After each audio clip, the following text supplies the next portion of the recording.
Our focal point is Jesus demands that our righteousness be greater than that of the Pharisees, and the only way to accomplish that demanding task is to give our hearts to Jesus and imitate Him. Do you agree with that this morning? You can't live on your own righteousness because you'll never be righteous enough. So we stand on the shoulders of Jesus.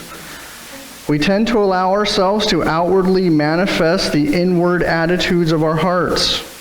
Jesus not only cares about our outward actions, but also our inward attitudes.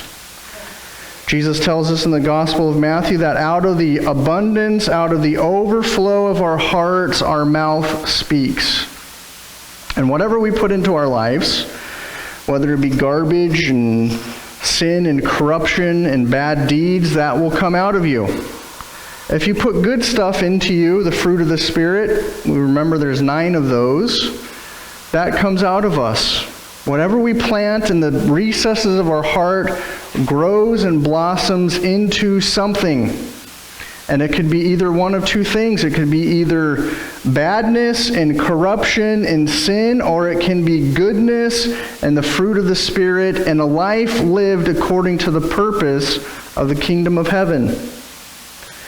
And we've been talking about for the past several weeks about what it means to have a righteousness that exceeds that of the Pharisees.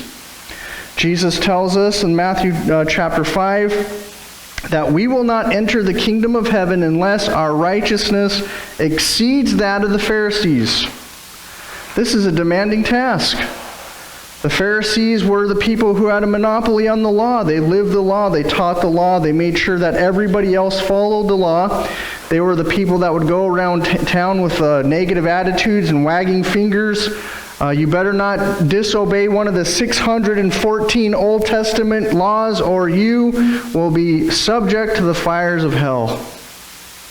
And Jesus came on the scene and said the Pharisees have it all wrong. Their righteousness isn't enough. And you, as disciples of mine, are going to have a righteousness that exceeds the Pharisees, because you are going to live the intent of the law and not the letter of it. Jesus doesn't care if you could follow all 614 commandments. If your heart isn't in the right place, then you're not doing it properly. And Jesus lays out 6 things that we must do as disciples of His in order for our righteousness to exceed the Pharisees. We've talked about a few of them. Just for a brief recap, Jesus tells us that it's not enough that we don't have murder in our mind. If we have hatred in our mind, that is a sin too. Jesus tells us it's not enough that we don't commit adultery. Even the pagans do that. If you look at a woman with lust in your heart, then you've already committed adultery with her. Last week we learned about how Jesus sees divorce and what that means in His kingdom. And we learned that there were 2 different basic threads of understanding of how to interpret that law, and they diverge very seriously. One of them was done by a rabbi named Hillel. The other one was by a rabbi named Shammai. And Hillel said that you could divorce your wife for whatever reason you find in your heart. If she makes you angry, you can divorce her. If she burns your breakfast, you can divorce her. If she says something negatively to you that you don't like, you can divorce her. If you don't like the color of her hair after 20 years of marriage, you can divorce her. And Jesus came on the scene and said, that isn't God's intent for marriage. Your wife isn't your property. Your wife isn't a commodity. It isn't a business transaction for you to get married. You don't do it for purchasing power or to raise up your credit score. You do it because it is a covenant bond between you, your spouse, and God. And when that is broken, something significant happens in the kingdom of heaven. And then Jesus goes on, and what we'll talk about today is that we are to be men and women of our word. When we say yes, that means yes. When we say no, that means no. We're not people that live in this realm of maybe. When we say yes, we mean it. When we say no, we mean it. When we make a vow, we keep it. When we make a promise, we follow through. Because that's what makes our righteousness better and more exceeding than that of the Pharisees. We live a life on purpose. Every thought, every decision is measured with heaven in mind. Because you could be subject to losing it at any moment. Jesus tells us that if you don't live up to these 6 ideals, you will be subject to the fires of Gehenna. We talked a little bit about what that means. There was a place outside of the walls of Jerusalem called Gehenna. This is where they would take all of their garbage, all of their refuse, all of their waste, and they would burn it outside of the city gates. And it has a very dark past because this is the place where the pagans used to sacrifice children to Molech. The Israelites didn't know what to do with the property. The only thing suitable for it was to burn garbage. And so they burned garbage there, and the fires never ceased. So here Jesus is telling his disciples, if your righteousness doesn't exceed that of the Pharisees, you are subject to the fires of Gehenna. What a powerful picture that would have painted in the minds of his disciples. You didn't want to go to Gehenna. The only reason why you went there was to take your garbage, and you didn't stay there, you didn't camp there, you didn't roast weenies there, you didn't have a picnic there. You took your garbage and you left. And Jesus says this in Matthew chapter 5, verse 33 through 37, again you have heard that it was said to the people long ago, do not break your oath, but keep your oaths you have made to the Lord. But I tell you, do not swear at all, either by heaven, for it is God's throne, or by earth, for it is his footstool, or by Jerusalem, for it is the city of the great King. And do not swear by your head, for you cannot make even one hair white or black. Simply let your yes be yes and your no, no. Anything beyond this comes from the evil one.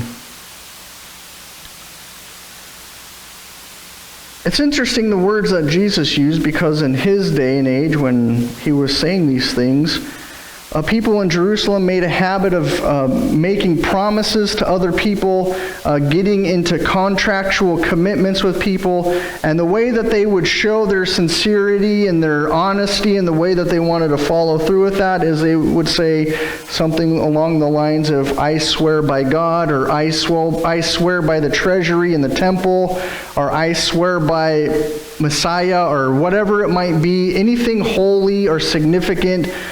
They would say that they swear by it.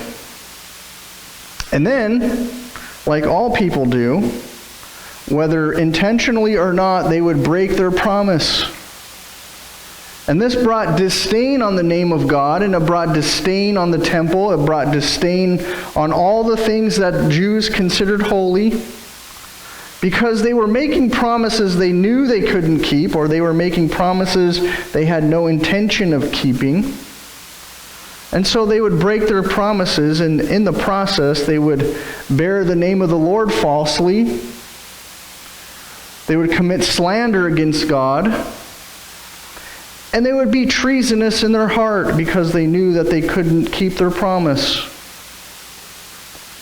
Now, there's a difference between oaths and vows. How many of you guys know that? Do you realize there's a difference between an oath and a vow? The difference between an oath and a vow is an oath is an invocation of God to support a promise. This is when you make pledges. When you say, in the name of God, I will do this.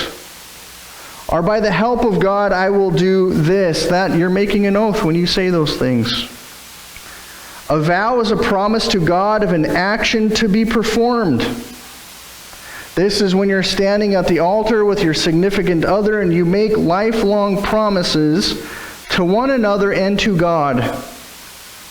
You tell your wife in sickness and in health, Good times, bad times, prosperity, failure, whatever it might be, I'll stand by your side. The wife reciprocates those vows, and you make promises that you are intended to keep. Because as we learned last week, marriage isn't some contractual agreement that you could break whenever you feel in your heart it's the business partnership is no longer working out. But in our day and age, this is how marriage has become viewed, and so now we break our vows on a regular basis. You make a vow at the altar of God, and then you go to the courthouse and you say, this isn't quite working out, I think I need to get a divorce, and the judge says, okay, what have you done? Pretty much rubber stamp that thing and get you on to your next spouse. But God tells us as disciples of His, if our righteousness is to exceed the Pharisees, we keep our vows. He says it's better for you not to make an oath at all than for you to invoke the name of God when you know you can't keep your promise. And as before, Jesus quotes some of the ancient laws. Leviticus 19:12, Numbers 32, it has all to do about vows. And Jesus says if you can't keep your vow, or if you're half-hearted, or if you're not sure, or maybe you're not even able to, don't do it at all. As a pastor, I find myself in this position all the time because I want to help somebody. I want to be there to support them. Sometimes I get out over my skis. I get ahead of myself. I don't realize that I'd already scheduled something on that day, and I say, yeah, I'll be there. I'll help you move your couch. I'll help you mow your lawn. I'll help you fix your car. I'll give you some money for you to pay your electric bill, and then I realize, I shouldn't have said that. And we find ourselves in those positions. The thing about it is that Jesus wants you to live intentionally on purpose.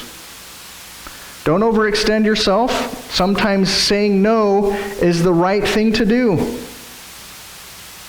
And most people will understand. You can't do everything. But if you say yes, make sure you keep your promise. There's nothing as hurtful for a little child than to hear his dad say, I promise I'll do something, and then you don't follow through.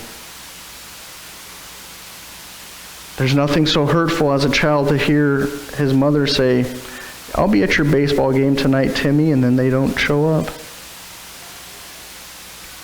If you say something, follow through. And when you make an oath or a vow, you keep it. No matter what. Maybe in your relationships in the past, you've made vows you didn't keep. It's okay. There's forgiveness for those things. But from this point forward, you keep your promise. Why would Jesus even say something like that? Because He wants His people to be merely honest people. If you can't keep your word, people are going to see that on you. It'll become a character flaw. They'll say, oh, we would ask Joe, but we know that Joe doesn't ever keep his word, so we can't do that. Joe just happens to be a Christian. It brings disdain and ill repute on the house of God when you are a Christian and you don't keep your promise. Part of my past ministry experience has been witnessing to atheists and agnostics. That's my training in seminary. That was a Freudian slip. In seminary, my training was in apologetics, and so I got to talk a lot to atheists and agnostics. And one of the things that they always say is that Christians talk a good game, they make themselves look really good, but yet their morality is just like everybody else's. They say one thing and do another thing. They play a spiritual sleight of hand. They don't keep their word. They don't keep their promise. And this brings disdain and ill repute on the house of God. And if you are a Christian who says one thing and does another, shame on you. Because you are called to be merely honest people, men and women of your word. If you say something, do it. If you make a promise, keep it. People should look at your life and see nothing but the fruit of the Spirit. And it's hard, it's difficult. Jesus knows it. That's why he said it's not enough for you to keep the law. You must exceed it. No appearances of evil should be found in you. When people trust you with something, follow through. It's a basic premise of human interpersonal relationship. That's what all relationship is built on. The fact that you're faithful and you're trustworthy and you keep your word.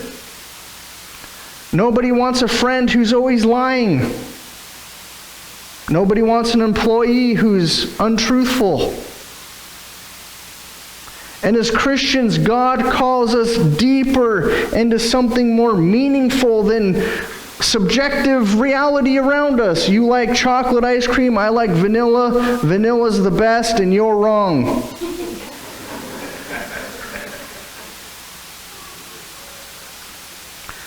You see, it's much deeper than that.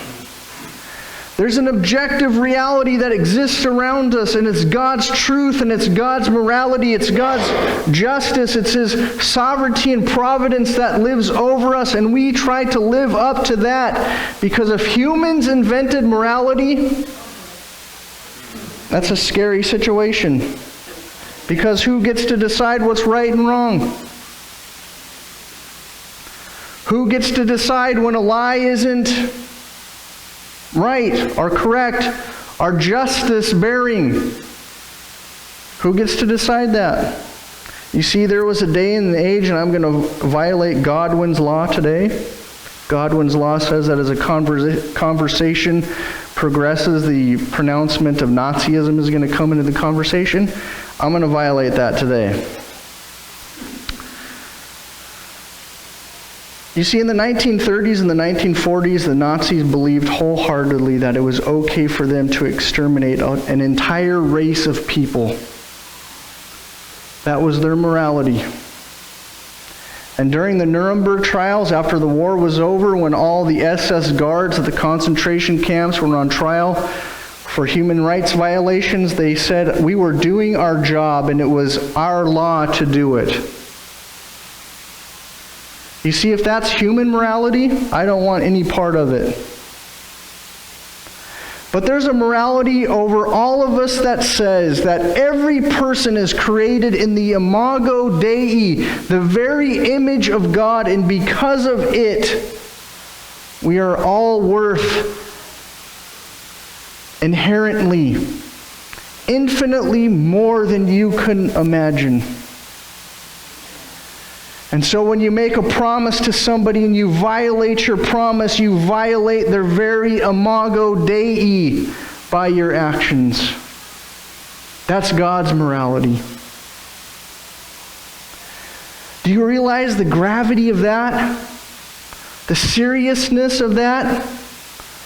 When you lie to somebody and you are intentionally deceitful to them, you violate their image. Because they are the image of God on earth. It's not that we're just lying to another human being, some mortal being. There are no mortals. You have never talked to a mere mortal person.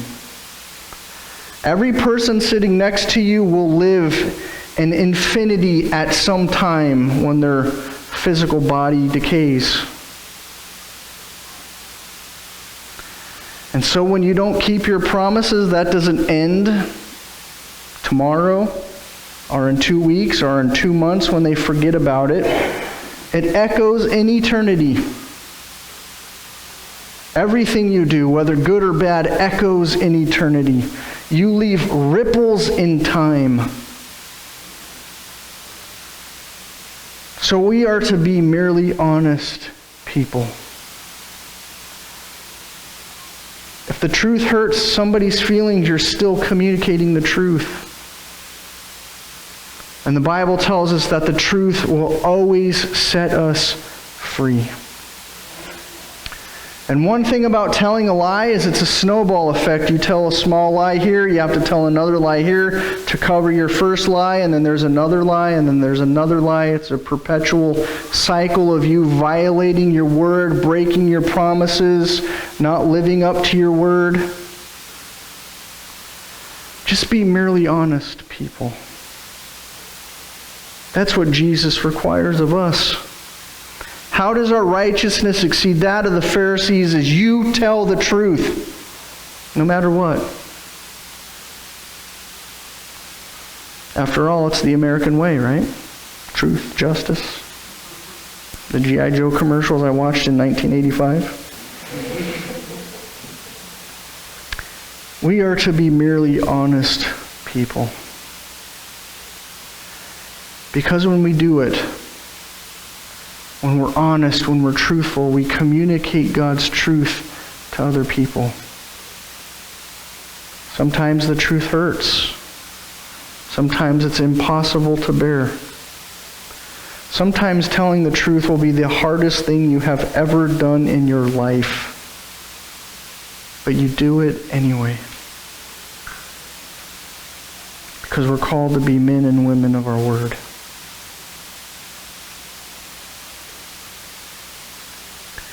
And do not swear by your head, for you cannot make even one hair white or black.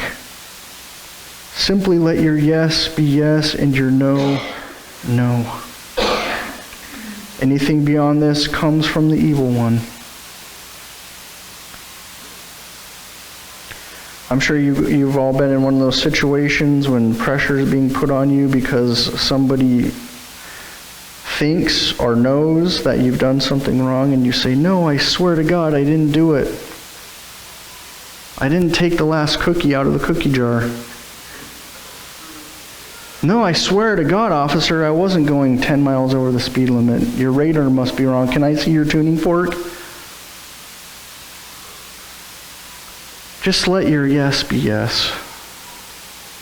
You won't have to make oaths. You won't have to make vows. You won't have to make deep promises back to the invocation of God's name when you build a reputation for yourself of being an honest person. We've all met them before.